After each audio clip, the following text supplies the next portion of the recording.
오늘 소개해드릴 영화는 켄 로치 감독에게 두 번째 황금종려상의 영광을 안겨준 2016년작 나 다니엘 블레이크입니다. 영국의 뉴캐슬 어폰 타인을 배경으로 복지의 사각지대에서 벌어지는 일들을 다룬 영화입니다. 영화는 다니엘의 질병수당 신청에 대한 전화 심사 장면으로 시작됩니다. 너무나 기계적인 질문들은 다니엘의 어려움을 직시하지 않으려는 듯 보입니다. 다니엘은 평생을 몫으로 일한 사람으로 아직 현역에서 일해야 하는 노동자인데 최근 심장 문제 때문에 주치의로부터 일을 그만둘 것을 권고받습니다. 이에 다니엘은 생계 유지를 위해 질병수당을 신청합니다. 그러나 영화 첫 화면에 등장한 질병수당 심사기관은 다니엘이 15점 기준에 12점밖에 획득하지 못하였다는 이유로 그의 질병수당 지급을 거절합니다. 매우 난처한 상황에 놓인 그는 문제에 대한 도움을 받기 위해 지원센터를 방문하게 됩니다. 그곳에선 질병수당 지급 거절에 대한 항고를 하거나 구직수당을 신청해야 한다는 말을 듣게 됩니다. 하지만 질병수당에 대한 항고를 위해선 담당자가 전화를 걸어올 때까지 기다려야 했고 구직수당 신청은 온라인 신청의 원칙이었기에 인터넷에 무지한 다니엘은 막막함을 느낍니다. 그가 잠시 어지러워 대기석에서 휴식을 취하고 있는 사이 아이 둘을 데리고 온 한 어머니가 보조금 제재를 당하며 매몰찬 대우를 받는 것을 목격합니다. 다니엘은 그 자리에서 일어서서 그녀의 억울함을 이해 못하는 행정직원들에게 항의하지만 다니엘과 그녀는 보안 요원들에게 쫓겨납니다. 그녀의 이름은 KT로 런던에서 뉴캐슬로 이주한 지 얼마 되지 않아 익숙하지 않은 도로 환경 때문에 면담에 늦은 것으로 다소 억울한 상황이었습니다. 국가에서 주는 지원금에 기대 살아야 하는 두 인물은 그렇게 이웃이 됩니다. KT는 두 어린아이를 키우는 싱글맘인데 런던에서 부당한 이유로 집에서 쫓겨나 노숙자 쉼터에서 2년여간 지내다가 막내의 행동장애가 심해짐에 따라 집값이 비교적 싼 뉴캐슬로 이사했지만 새로운 장소에서도 여전히 생활고에 시달립니다.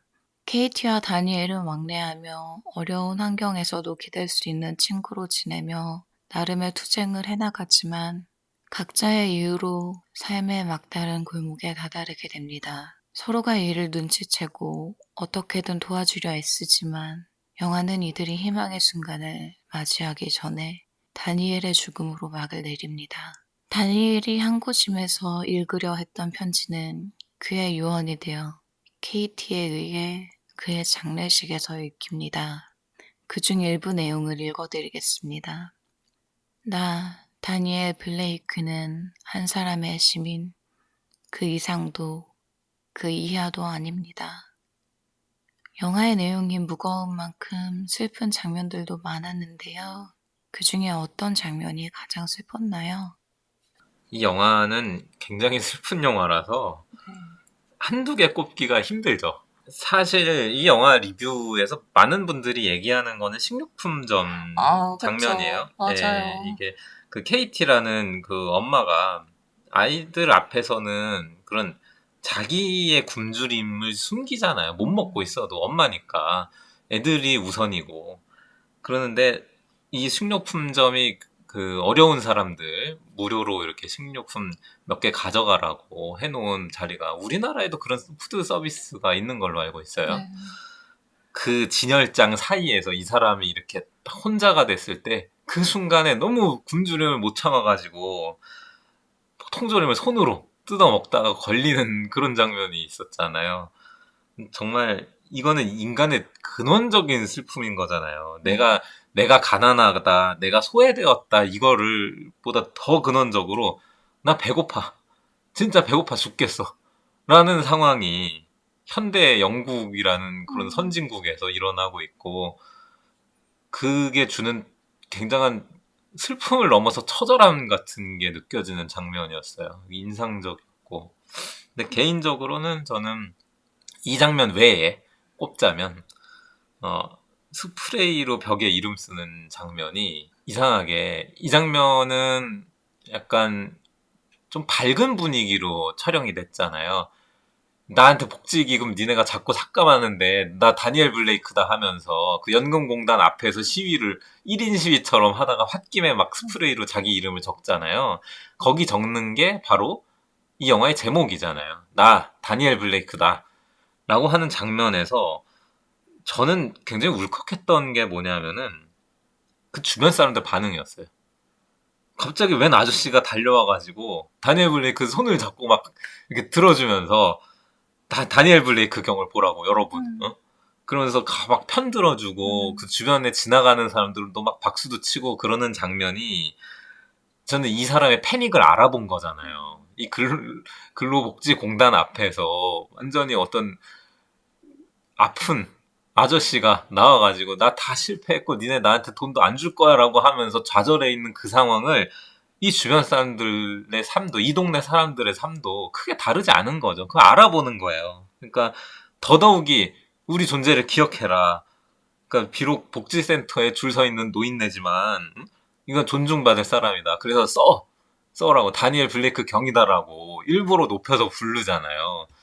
그 장면의 이상한 연대감과 공동의 슬픔 같은 게 굉장히 마음 아프게 다가왔었죠. 이 사람은 전혀 유명한 사람이 네, 아니에요. 이 동네에서는 맞아요. 물론 자기 인생에서도 별로 주목받아 본 적이 없는 사람이지만 모두가 그 고향감 뭔지 맞아요. 아는 거야. 이 사람이 밑바닥에 슬픔을 딱 치고 나와서 야, 나 살아있다 라고 선언할 때에 모두가 그 편을 들어주고 싶은 마음이 그 거리에 공감대를 형성하고 공유되는 그 순간을 다루는데 그게 되게 벅차기도 하고 슬프기도 맞아요. 하고 좋은 장면이었죠.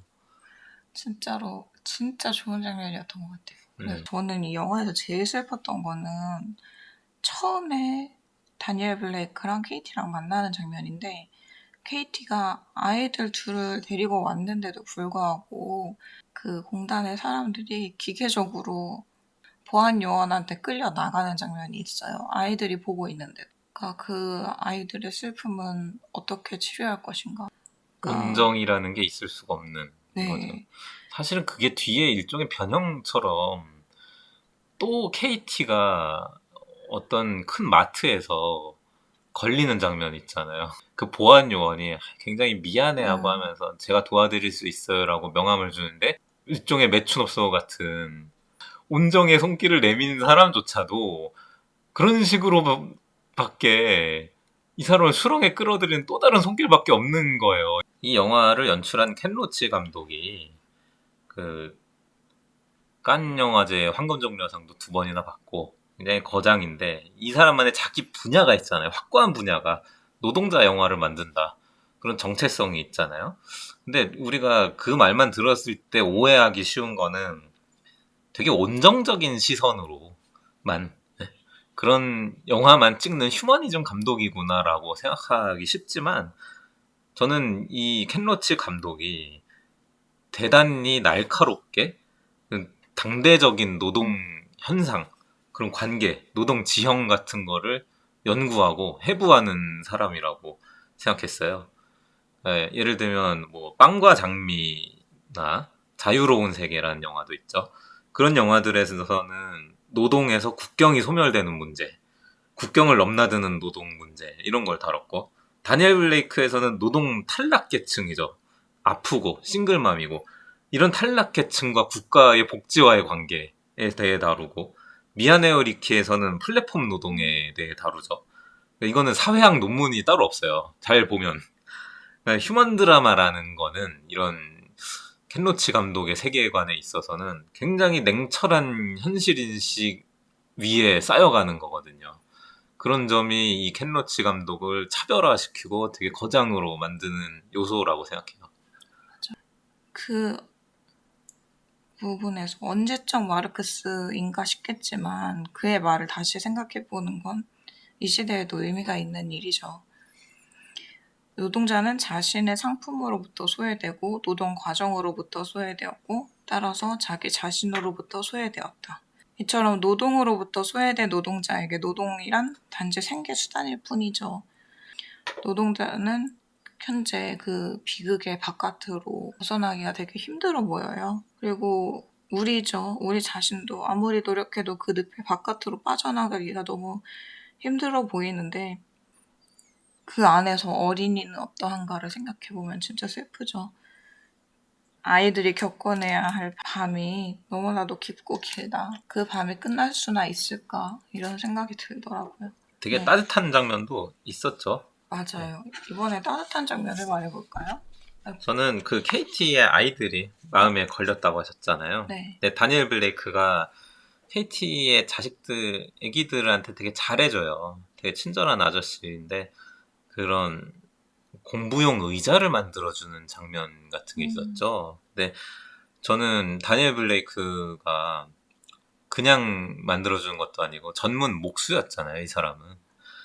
그러니까 지금은 비록 그런 목수라는 정체성을 잃었죠.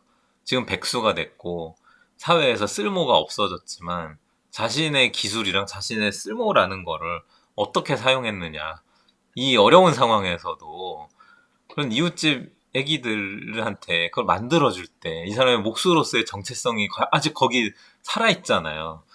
그런 걸 보여주는 장면들이 참 따뜻한 시선이었다. 켄 로치 감독이 그냥 따뜻한 걸 남발하지 않아요. 굉장히 이 안에는 저렇게까지 현실이 비참할 수도 있나라는 장면과 그 안에서도 어떻게든 따뜻함을 유지하려는 사람들과 그 둘의 싸움처럼 이쪽 저쪽을 다 다루고 있거든요. 그러니까 앞에 얘기했듯이 켄 로치 감독은 인터뷰도 굉장히 많이 하고 리얼리즘적으로 그런 현장에 있는 사람들을 배우로 기용하기도 하고 그런 것들이 이런 밸런스 있는 휴머니즘 장면들을 만드는 거죠.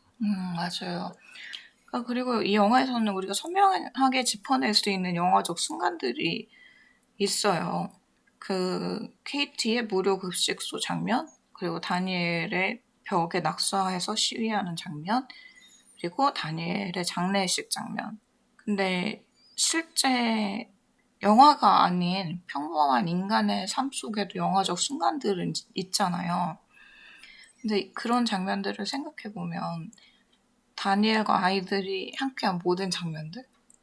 그러니까 어떤 인생에서의 영화 같은 순간들이 이 순간들이 아니었을까 그런 생각들이 들고 특히 저는 데이지가 처음 방이 생겼다면서 축하해준다고 하면서 이렇게 방 창문에 뽁뽁이 같은 거를 막 붙여요. 방한용 뽁뽁이 같은 거를 같이 붙이고 그렇죠.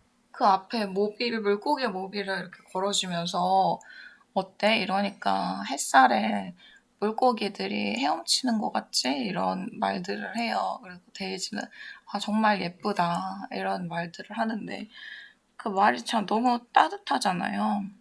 어떤 목수라는 직업에 대해서 음, 사실 굉장히 인정하고 멋있다고 생각하고 이런 시선들도 되게 좋았어요, 저는.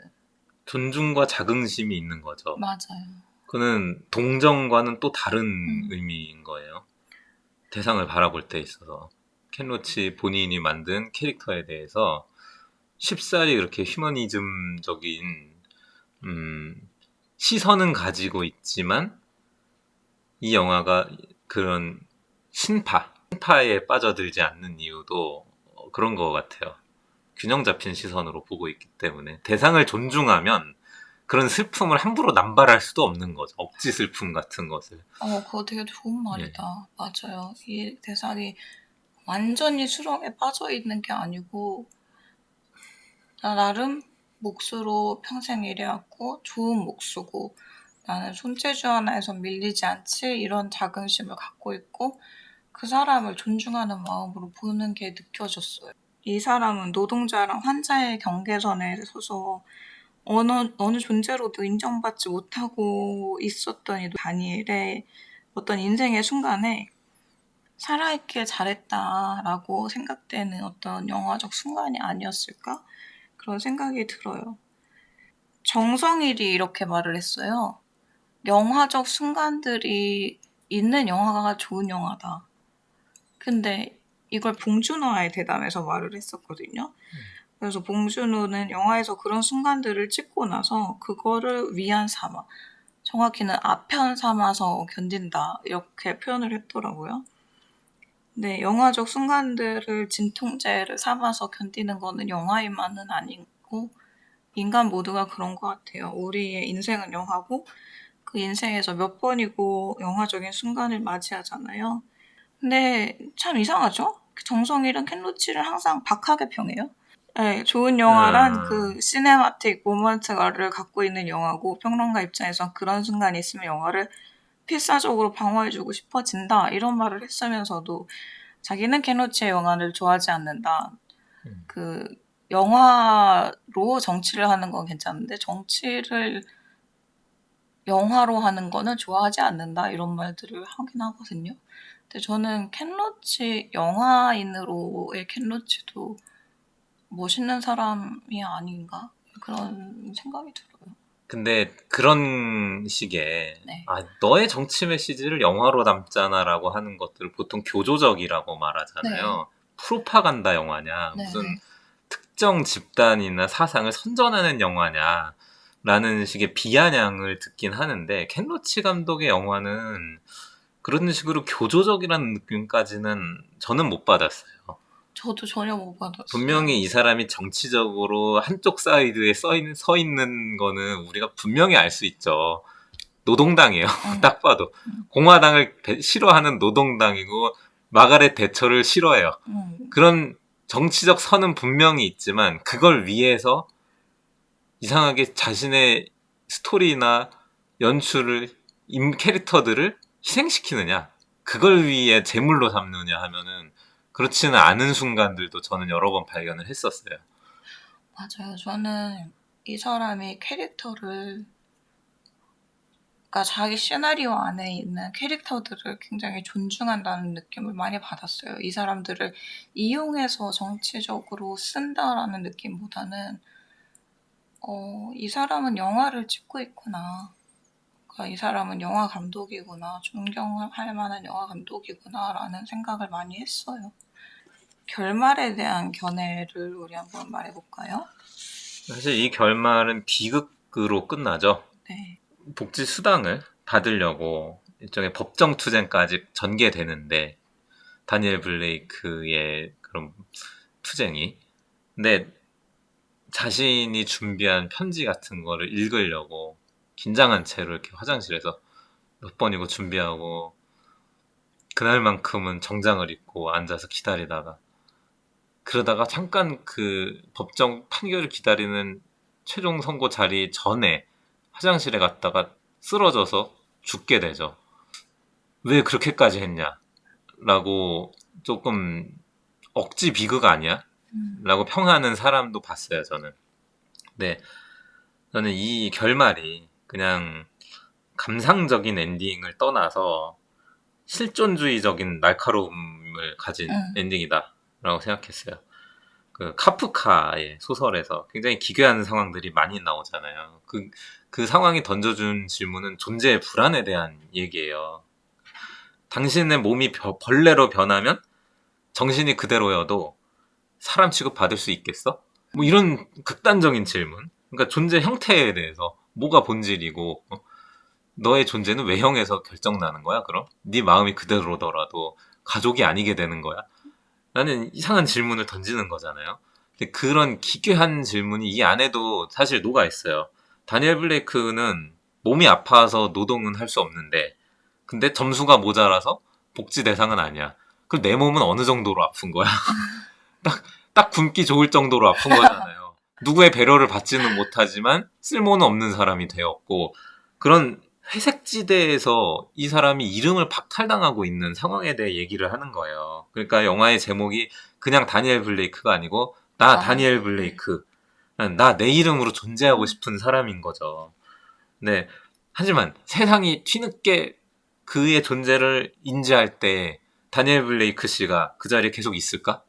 하면은 법원에서 판결이 나오기 전에 이 사람의 육체가 사라진 거예요. 판결 대상인 그 사람은 영원히 어떤 미제, 뭔가 정의되지 못한 존재로서 세상에서 사라진 거예요. 그러니까 여기는 어떤 서늘함과 공포가 있다고 보거든요. 우리 사회에 던지는 메시지로 봤을 때 어디서부터 이게 잘못됐는지 되짚어 봐야 된다는 어떤 경고의 의미로도 저는 읽혔어요.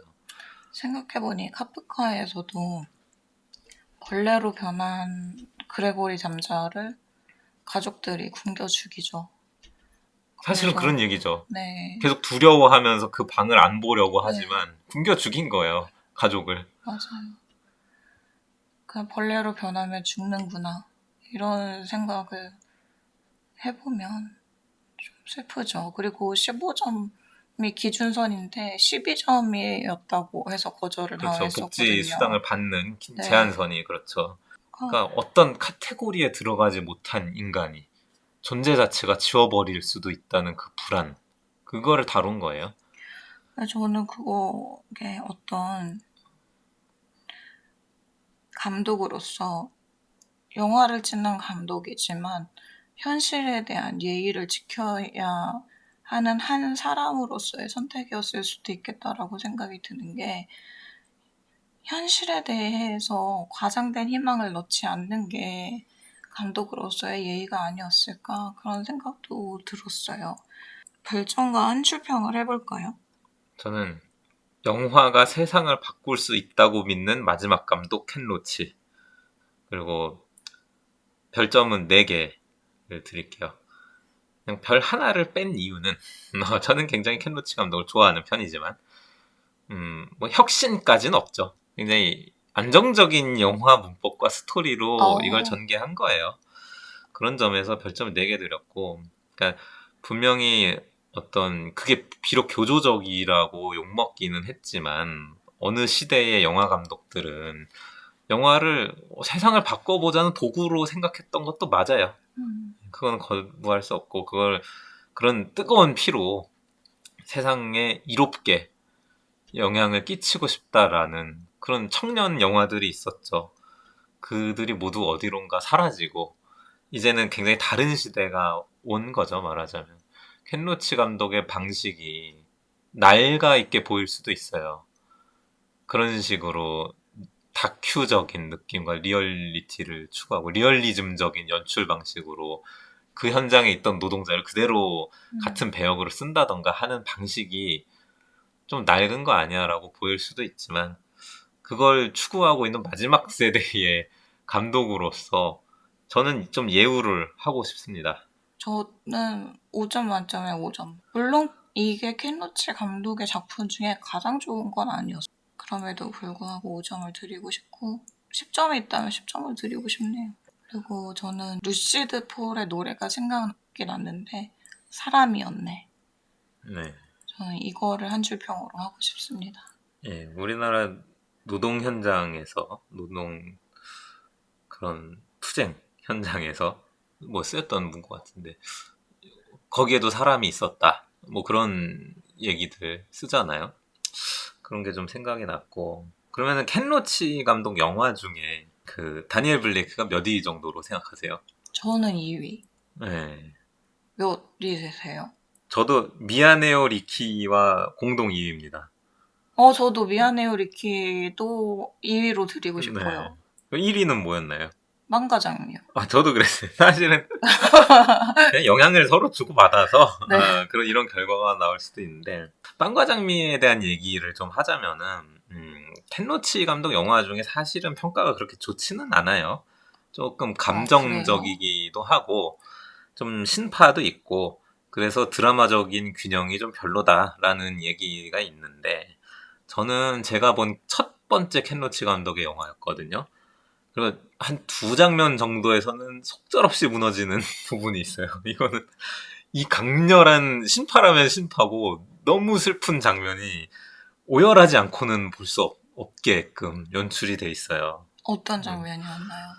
어떤 이 영화 내용이 미국에서 미립국해서 돈벌이 하고 있는 그 멕시코 자매에 대한 음, 얘기잖아요. 그 자매에 대한 비밀에 대한 것들이 나오는 음, 순간이 있는데 저는 이 영화에서 굉장히 주목해서 본 캐릭터는 그 자매 중에 언니거든요. 아, 언니 로자라는 이 영화를 본다면 절대 잊을 수 없는 그쵸. 이름인데 그 언니에 대한 감독의 태도를 보면서 어, 켄 로치 감독이 그러니까 빵과 장미가 있어. 정치와 사람이 있어.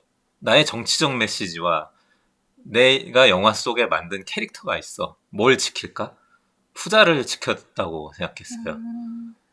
사람을 선택했구나. 이 사람은 교조적인 영화를 메시지를 위한 뭐 정치를 위한 영화를 만드는 게 아니라 사실 그런 메시지의 단위에서 보면 로자라는 이 언니 캐릭터는 좋은 캐릭터, 좋은 사람이 아니거든요. 그렇게 동정해주지 말아야 되는 캐릭터, 배신자거든요. 모두가 회사의 이의를 제기하고 노동자들이 연합해서 투쟁을 하고 목소리를 낼 때 혼자 딴 길로 샌 사람이에요. 그 나머지 사람들을 위험에 빠뜨린 인물이고 하지만 그 사람을 봐봐. 그 사람도 욕할 수 있겠니라고 탁 영화가 방향을 돌리는 그 순간이 켄 로치 감독이 두 개의 갈림길에서 선택을 한 순간이었다고 생각했어요. 그래서 저는 이 영화를 보고 평생 켄 로치 감독 영화를 쭉 봐야겠다라는 생각을 했습니다. 저도 그랬는데 저는 엘리베이터 씬 혹시 기억이 나실지 모르겠는데 파란색은 사람을 투명 인간으로 만들어라는 대사가 있었잖아요. 그리고 그 동생 캐릭터였던 것 같은데 엘리베이터에서 파란 옷을 입고 엘리베이터가 잠깐 멈춰서 열렸을 때 그 바닥을 닦는 장면이 나와요. 근데 진짜 투명 인간처럼 사람들이 이렇게 피해서 가고 거기에 사람이 없는 것처럼 대하는 그 장면이 진짜 계속 생각이 나더라고요. 사람이다 네. 라고 우리가 인식을 해야 되지 않을까 그런 생각들을 계속 했었던 것 같아요.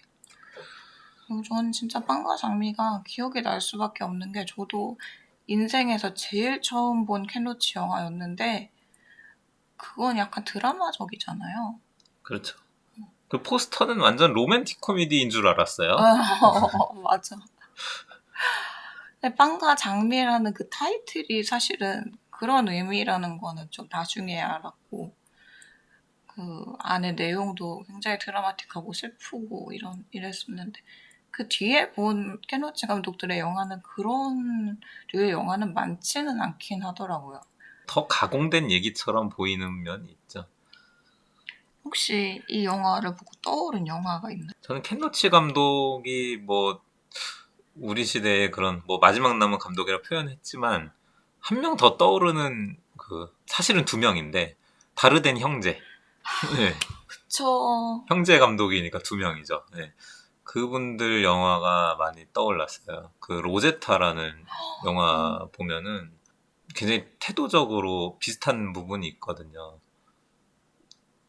어떤 끼어있는 노동을 하는 청년들이 나오는데 거기는 굉장히 딜레마적인 상황에 부딪혀 있어요. 내가 일자리를 뺏겼는데 남한테 뺏긴 것 같아. 그러니 나도 누군가의 자리를 뺏고 들어가야 돼. 누가 있을까? 나한테 뺏길 만한 호구는 누가 있을까? 이걸 탐색하는 과정이 얼마나 고통스럽겠어요. 왜 그런 걸 강요받아야 될까, 사람이. 그리고 마지막에 끝끝내 그 결단을 괴롭게 내리는 장면이 있죠. 그러고서 둘이 다시 마주쳐서 막 죽일 듯이 싸우고 하다가도 서로 정말 염치가 없어지고 슬퍼지는 우리가 왜 이러고 있을까? 적대적인 게 아닌 거예요. 그들의 관계는. 그런 걸로 마무리되는 장면을 봤을 때 정말 저는 또 다른 켄 로치 감독을 발견한 듯한 느낌이었고 그분들 다르덴 형제 감독 영화도 굉장히 이런 켄 로치 감독 영화를 좋아하는 사람들 입장에서는 한 번 더 봐야 되는 영화들인 것 같아요. 맞아요. 참 칸 영화제의 어떤 정체성이나 취향을 알 수 있는 게 켄 로치 감독도 2번 수상했잖아요. 황금종려상을. 다르덴 형제도 2번 수상했어요. 그리고 다르덴 형제 로제타 얘기가 나와서 하는 말인데 저는 기생충이 크게 영향을 좀 받지 않았나? 그런 생각을 좀 했거든요. 사실 같은 얘기네요. 아, 네. 그렇죠. 네. 나는 잘렸고 내가 비집고 들어가려면 남의 자리를 끌어내야만 하는 거를 깨달은 청년들. 그 기생충의 도입부나 마찬가지잖아요. 맞아요. 그 비슷한 얘기죠. 네. 저는 찰리 채플린의 1940년작 위대한 독재자도 생각이 났어요. 근데 여기에는 기계화에 대한 얘기가 굉장히 많이 나와요. 우리의 영리함이 우리를 불친절하게 만들고 있다. 그 굉장히 유명한 네, 연설 장면 맞아요. 클립으로도 많이 돌아다니죠. 네. 거기에 나오는 대사 아닌가요? 맞아요. 그 장면이에요. 약간 프로파간다 영화긴 하죠. 이거는 진짜로. 사실 뭐 켄로치 영화가 이렇다는 건 아니고 이 연설이 좀 생각이 났었네요. 저는 이렇게 생각해요. 어떤 영화들이 영화사의 명작으로 남은 영화 중에는 지금 보면 좀 오그라든다. 왜 이렇게 메시지가 강해? 라고 판단하는 게 요즘의 시각이거든요. 근데 그게 꼭 틀린 건가? 그렇게 주장하면 안 되나? 저도 그런 그런 생각이 생각이 들었어요. 들어요. 분명히 저는 관객들도 보는 눈이 있고 그 주장이 타당하지 않는 주장이면 다 걸릴 수 있거든요. 그런 타당하지 않는 주장을 하는 영화들이 자기 주장이 강하다고 해서 영화사에 남지 않아요. 기억도 안 납니다. 그런 영화들은. 근데 왜 주제성이 강하고 메시지가 강한 영화들이 기억에 남느냐면 주장을 잘했기 때문이에요. 드라마 안에 잘 녹여 있고 나는 감독으로서 이런 시선을 갖습니다. 라고 선언을 하는 것도 영화가 가질 수 있는 어떤 미학 중에 하나라고 저는 생각해요. 맞아요. 어떤 스타일이라는 게 감독의 목소리라는 게 꼭 카메라 뒤에 숨어 있어야 되는가? 는 뭐 그것만이 저는 정답은 아니라고 생각합니다. 저는 그 말에 진짜 동의해요. 그래서 지금 채플린의 영화를 보면 되게 오글거린다 이렇게 생각할 수도 있지만 그 시대에선 얼마나 처절하게 목소리를 냈던 영화들이에요. 그리고 우리는 아직도 명작으로 꼽잖아요, 그 영화들을. 굉장히 잘 찍었잖아요, 그리고 영화 자체를. 그렇습니다. 그러니까 케누치의 영화도 이게 너무 거대 담론을 다뤄서 힘들다 이렇게 생각하지 말고 영화로서 한번 보면 어떨까 이런 생각이 들어요. 그래서 그 메시지가 이렇게 스며들었다면, 네, 여러분 마음속에 스며들었다면 그게 유효했던 거예요. 그게 맞아. 어색하게 느껴지면 그 순간부터 음, 영화 못 만들었네. 이게 죄인 거죠. 영화 못 만들고 자기 주장만 했네. 이건 잘못이지만 자기 주장을 하는 게 영화의 약점인가? 그거 하나만으로 깎아내릴 수 있는가 하면은 저는 꼭 그럴 필요는 없다고 생각해요. 그렇게 볼 필요는 없어요, 영화를. 맞아요. 영화는 진짜 못 만든 게 죄죠. 음. 영화를 잘 만들고 메시지를 담는 거는 죄가 아니죠. 맞아요. 오늘 여기까지 해볼까요? 더 붙일 얘기 있으신가요? 예, 뭐, 이 정도 하고 끝낼까요, 그럼? 네, 오늘 감사했습니다.